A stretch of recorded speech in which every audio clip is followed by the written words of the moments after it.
જે જેનો હોય ને ભાઈ, એ માનવમાં આપણને એ દેખાય કે જે જેનો હોય એને તો એક જ રહ્યા કરતું હોય કે મારો જે છે એને દુઃખ ન આવે. આ તમે તમારા સંસારમાં જુઓ, મા બાપ હોય તો એને એક જ લગ્નની રહેતી હોય, મારો દીકરો સુખી થાય. અમને જે દુઃખ આવવું હોય ભલે આવે, પણ મારો દીકરો સુખી થાય. તમે જોવો છો ને ભાઈ, જે જેનો હોય એને એવી ભાવના રહેતી હોય, એનું દુઃખ બધું મને આવે પણ એ સુખી રહે. જો આપણે ભગવાનના ખરેખરા ભગત થાઈએ તો ભગવાન આપણું ધ્યાન રાખે રાખે ને રાખે. અને કેવું રાખે ભાઈ, તમને એક સંભળાવું ચરિત્ર. લીમડી ગામમાં વરવા શેઠ રહેતા. લીમડી ગામમાં એમના બેનને ધોળકે એમણે પરણાવેલા. આ બધા ચરિત્રો છે ને આમ મોજૂદ છે, એટલે ગામો ને નામો ને બધું એમ સ્વામિનારાયણ ભગવાનનું કામ રોકડું છે બધું. એમના બેનને ધોળકે પરણાવેલા. એમના બેન વિધવા થયા. હવે એમના બે દેર હતા, સાંખ્યોગીનો ધર્મ પાળીને આના બેન ભજન કરે, પછી કંઈ બીજા વિવાહ નહોતા કર્યા, ભજન ઘરે રહીને કરતા. એમના જે બે દેર હતા ને, એ બે દેરે આના ભાગની જે કંઈ મૂડી હતી, જમીન કે સંપત્તિ, બધી હડપી લીધી. વિધવા ભાભીના હાથમાં કંઈ આવવા દીધું નહીં. બે દેરે લઈ લીધું બધું. એટલે ભાભીને દેરને થયા અબોલા, બોલવાનો વ્યવહાર. લગભગ ભાઈઓમાં જ્યાં ક્યાંય અબોલા હોય, પ્રોપર્ટીના ભાગમાંથી જ હોય છે, લગભગ 80-90%. એટલે બેયને થયા અબોલા. 5 વર્ષ પછી વરવા શેઠ એની બેનની ઘરે આવ્યા, અને એ સમયે સ્વામિનારાયણ ભગવાને એમને દર્શન દીધા.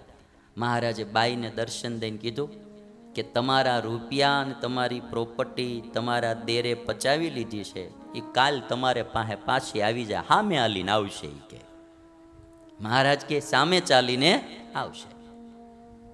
બીજે દી સવારે એના સૌથી મોટા દેર હતા, એ મોટા દેર ઘેરે ચાલીને આવ્યા અને એને ભાભીને પગે લાગીને બોલ્યા કે રાત્રે સ્વામિનારાયણ મારી પાસે આવ્યા હતા, અને સાથે કાળા 20 ડિબાંગ જેવા જમ હતા. કાળા ડિબાંગ જેવા 20 જમ હતા. અને જમે આવીને મને એટલું કીધું કે તમારા ભાભીના રૂપિયા કાલે જઈને દઈ આવજે, નહીતર અમે તને મારીને ભૂખા કાઢી નાખશું. અને એ જમે મને કીધું એટલે હું રૂપિયા દેવા આવ્યો છું કે. અને જતાં જતાંય એમાંથી 20માંથી એક જણાએ જે મને આમ પડખામાં કોણીનો ઠોહો માર્યો ને, એ હજી દુખે છે. એ કે આમ હજી દુખે છે. એટલે જે કાંઈ કે તમારા ભાગનું છે એ બધું હું દેવા આવ્યો છું. એ મોટા દેર દઈને જ્યાં ગયા ને ત્યાં નાના દેર આવ્યા, અને નાના દેરે આવીને પણ એ જ વાત કરી કે મને રાતે જમ દેખાણા અને આ રૂપિયા તમારા દેવા આવ્યો છું. એ ચમત્કાર જોઈને વરવા શેઠને એમ થયું કે આવી રીતે પ્રગટ પ્રમાણ આવીને ભક્તની રક્ષા કરે, આવા ભગવાનનો તો આશ્રય કરવો જોઈએ. વરવા શેઠ પણ સ્વામિનારાયણ ભગવાનના આશ્રિત થઈ ગયા. એના આશ્રિતોના દુઃખને હરે, એને શરણે આવેલાના દુઃખને હરે, એટલે એમનું નામ પાડ્યું ઓમ શ્રી હરયે નમઃ. વર્ણિવેશનો એક પ્રસંગ છે, નીલકંઠ વર્ણિનો.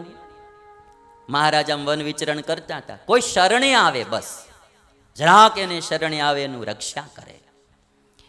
એક સાધુની જમાત ભેગી મળી, 500 સાધુ, એમાં એક ગુરુ, જમાતના વડીલ ગુરુ, અને નીલકંઠ વર્ણી ભેગા થયા.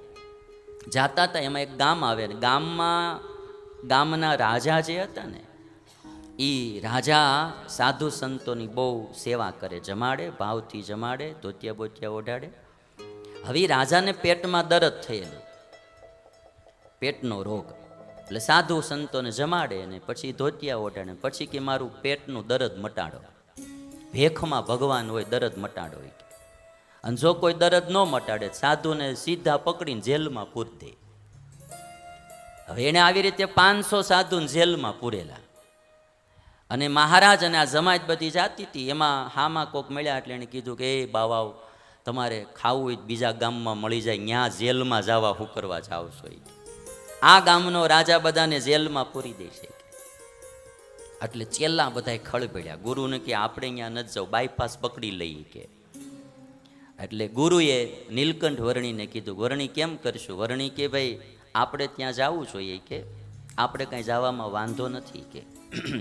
અને સ્વામિનારાયણ ભગવાન નીલકંઠ વર્ણીએ જે વાત કીધી ને બહુ સરસ કીધી. દુખે ડરે તો ઘર સીધ છાંડે, જોગી મરે તો નહીં રાંડ રાંડે. કવિ દલપતરામની પંક્તિ છે આ ભાઈ. વર્ણીના બધા ચરિત્રો એને લખ્યા, એમાં નીલકંઠ વર્ણીના ચરિત્રો તો કવિ દલપતરામે અદ્ભુત લખ્યા છે. દુખે ડરે તો ઘર સીધ છાંડે, જોગી મરે તો નહીં રાંડ રાંડે. જેને મરીને હરિધામ જાવું, તેને નહીં મોત થકી મૂંઝાવું.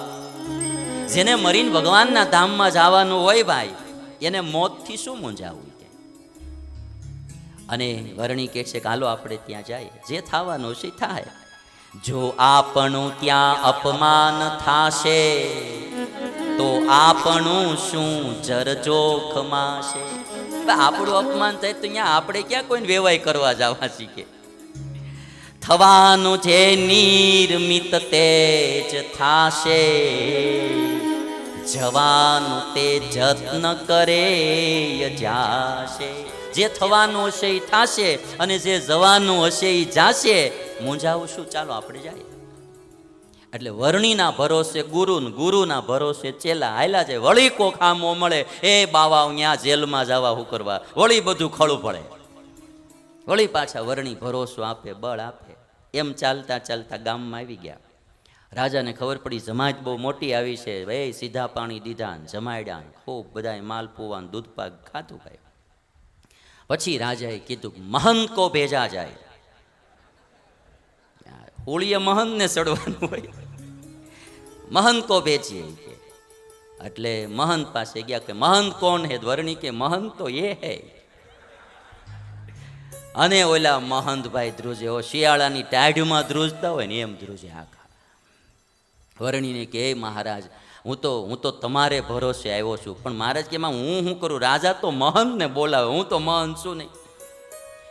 એટલે મહંત કહે છે કે તમે એમ કરો, મારી ભેગા હાલો. મહારાજ કે તમે મૂંઝાતા હો તો હું ભેગો આવું, એમાં કાંઈ વાંધો નહીં. મહંત અને વર્ણી બે રાજાના દરબારમાં આવ્યા. રાજા કે મારું દરદ મટાડો. અને ત્યારે સ્વામિનારાયણ ભગવાને રાજાને એટલું કીધું, જે કર્મ તો પૂર્વ ભવે કર્યું છે, પ્રારબ્ધ તે આ તનનું ઠર્યું છે. અભક્ત કે ભક્ત ભલે ગણાય, કર્મ પ્રમાણે સુખ દુઃખ થાય. મહારાજ કે જે પૂર્વ ભવમાં કર્મ કર્યું હોય ને, એ આ જન્મનું પ્રારબ્ધ કર્મ થયું છે. ભક્ત કે અભક્ત, એને કર્મ તો ભોગવવું જ પડે. પણ મહારાજે એક વાત કીધી, ભક્તિ કરે કષ્ટ હરી મટાડે, શૂળી લખી સોય વડે મટાડે. કરે કર્યાનું ન કર્યાનું કામ, સ્વેચ્છા થકી તે કદી કોઈ ઠામ. મહારાજ કે પણ ભગવાનની ભક્તિ કરે તો ભગવાન શૂળીનું દુઃખ કાટે. અને ત્યારે રાજાએ એટલી આજીજી કરી કે તો મારું તમે દુઃખ મટાડો. અને સ્વામિનારાયણ ભગવાન એક પાણીનો લોટો મંગાવ્યો, એમાં પોતાનો અંગૂઠો બોલ્યો, રાજાને કે લ્યો પાણી પીવો. પાણી પીધું ને રાજાનું પેટનું દર્દ શરણે આવે એના દુઃખ હરે, એટલે મહારાજનું નામ પાડ્યું ઓમ શ્રી હરયે નમઃ. એના પેટનું દર્દ મટાડ્યું. રાજા રાજી થયા. અને રાજા કહે છે કે તમારે વર્ણી જે જોઈએ તે મારી પાસેથી માગી લ્યો. મહારાજ કે અમારે કાંઈ જોતું, નીલકંઠ વર્ણીને શું જોઈએ ભાઈ? એકદમ વિરક્ત પુરુષ, ત્યાગી, તપસ્વી અને ત્યાગ વૈરાગથી ભરપૂર. મહારાજ કે અમારે કાંઈ નથી જોતું, પણ અમે રસ્તે એવું સાંભળ્યું છે કે તમે 500 સાધુઓને કેદમાં પૂર્યા છે, તો અમે એટલું કહીએ કે એને તમે જેલમાંથી મુક્ત કરો. સ્વામિનારાયણ ભગવાન કહે છે, બોલ્યા વિચારી વર્ણિન્દ્ર ત્યારે, ધનાદિ કાંઈ ન ખપે અમારે. નાનભાઈ તમારો કચ્છનો શબ્દ આવ્યો, કંઈ ખપે નહીં કે કચ્છી એમ બોલે, અમારે કંઈ ખપે નહીં. બોલ્યા વિચારી વર્ણિન્દ્ર ત્યારે ધનાદિ કાંઈ ન ખપે અમારે. જે કેદ કીધા બહુ ભેખ ધારી છોડી મૂકો એ જ રૂચિ અમારે. પ્રગટ હોય ત્યારે કોઈ શરણે આવે ન આવે એના દુઃખને સ્વામિનારાયણ ભગવાન હરતા, એટલે એમનું નામ પાડ્યું ઓમ શ્રી હરયે નમઃ. હરિ હમારે સાથી હૈ. અમારે ઉપાધ્યાય એક પંક્તિ બહુ સરસ ગાય, હરિ હમારે. મારે આ મંત્રમાંથી એટલું કહેવું છે કે મારે તમારે ભગવાનનો આશરો રાખો.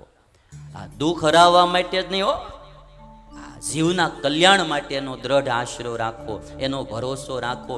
દુઃખ તો હવે આ લોકના છે, આ લોકના દુઃખ તો આવે ને જાય, કાંઈ લાંબી ટૂંકી વાત નથી. પણ સૌથી મોટું દુઃખ જન્મ મરણનું છે, એનો દ્રઢ આશરો રાખીએ. જન્મ મરણ ટળે એટલે જગ જીત્યા ભાઈ. ફરીના લોકમાં આવવું ન પડે એટલે જગ જીત્યા. ભગવાન હમારે સાથી હે. પળ પળ અનુભવાય. તમે આમ જોવો ને તો ભગવાન આપણું બહુ ધ્યાન રાખે છે.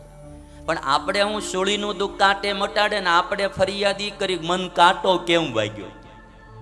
હું આવડો મોટો ભગત, આટલું ભજન કરું, આટલું સેવા કરું, આટલું આમ કરું, આટલું આમ કરું, મને કાંટો કેમ વાગ્યો. અરે બાપા, તને સૂળી આવવાની હતી, આ કાંટે મટ્યો, રાજી રે. આપણે સારું મળે ત્યારે આપણે ભગવાનને યાદ નથી કરતા. કંઈક દુઃખ આવે ત્યારે એમ કહીએ ભગવાને મારું આમ કેમ કર્યું. એક કોઈ ખેલાડી હતો, મેં એવી કથા સાંભળી છે કે એ વર્લ્ડ ચેમ્પિયન બન્યો. હા, આમ વિશ્વનો ચેમ્પિયન બન્યો, વર્લ્ડ ચેમ્પિયન બન્યો ખેલમાં, અને પહેલા નંબરનો ખેલાડી દુનિયાનો બન્યો. પછી એને કેન્સર કે કંઈક એડ્સ નામનો રોગ થયો. અને એડ્સ રોગ થયો એટલે પછી એને કોકે પૂછ્યું કે તમારા જેવા માણાને એડ્સનો રોગ ભગવાને કેમ આપ્યો. ત્યારે એણે એટલું કીધું કે આ દુનિયામાં કેટલા ખેલાડીઓ આ ક્ષેત્રમાં પ્રવેશ કરવા માંગતા હોય અને પ્રવેશ ન મળે. પ્રવેશ મળે ઈવડાઈ બિચારા રાજ્ય લેવલે ન આવી શકે. રાજ્ય લેવલે આવે એમાંથી દેશ લેવલે ન આવી શકે. અને દેશ લેવલે આવે એમાં આ વર્લ્ડ ચેમ્પિયન બનવું, એ ભગવાને મને બનાવ્યો. તે દી ક્યાં હું એને કહેવા ગયો તો કે મને તમે વર્લ્ડ ચેમ્પિયન હું કરવા બનાવ્યો. સારું બનાવ્યું તો ઈશ્વરે બનાવ્યું છે. અને ક્યાંક કદાચ દુઃખ આવે જરા તો એ આપણી કસર ટાળવા માટે દેતા હોય. ભગવાનના ભક્તને તો બે બાજુ લાડવો, એમાં આપણી ઘણી કસરો ટળે. એટલે ભગવાનને ફરિયાદ નહીં, ભગવાનનો દ્રઢ આશરો રાખો. હરિ હમારે સાથી.